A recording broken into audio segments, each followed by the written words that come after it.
अस्सलामुअलैकुम नाज़रीन, आप देख रहे हैं ताज 92 न्यूज और मैं हूं नाइला भट्टी। नजर डालते हैं आज की खबरों पर। टंडोअलयार से तारिक हमीद अब्बासी की खबर शामिल करते हैं। पाकिस्तान राह-ए-हक पार्टी टंडोअलयार और सहाफ़ी बरादरी की जानिब से मुतासरीन बरसात के लिए 7 रोज़ा इमदादी कैंप लगाया गया है। पहले दिन के इख्तिताम पर मीडिया से बातचीत करते हुए पाकिस्तान राह-ए-हक पार्टी सूबाई रहनुमा सैयद सिकंदर शाह ने कहा कि टंडोअलयार की आवाम ने बड़े दिल का मुजाहरा किया है।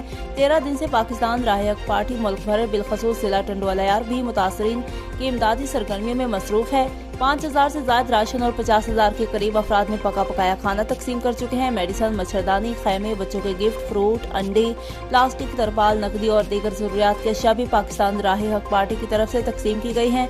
इतवार को कैंप में कलीमुल्लाह कायम खानी, हाजी करीम बख्श बलोच, रईस निजामानी, नदीम शेख, सैयद नईम शाह, सहाफ़ी बरादरी में जाहिद नियाज कायम खानी, मोहम्मद अदनान जट, अब्दुल हमीद अब्बासी, सैयद सलीम कमांडो, सैयद हैदर शाह बुखारी और सैयद अतीकुर रहमान भी तशरीफ लाए। सारा दिन शहरियों की तरफ से इमदाद जमा करवाने का सिलसिला जारी रहा।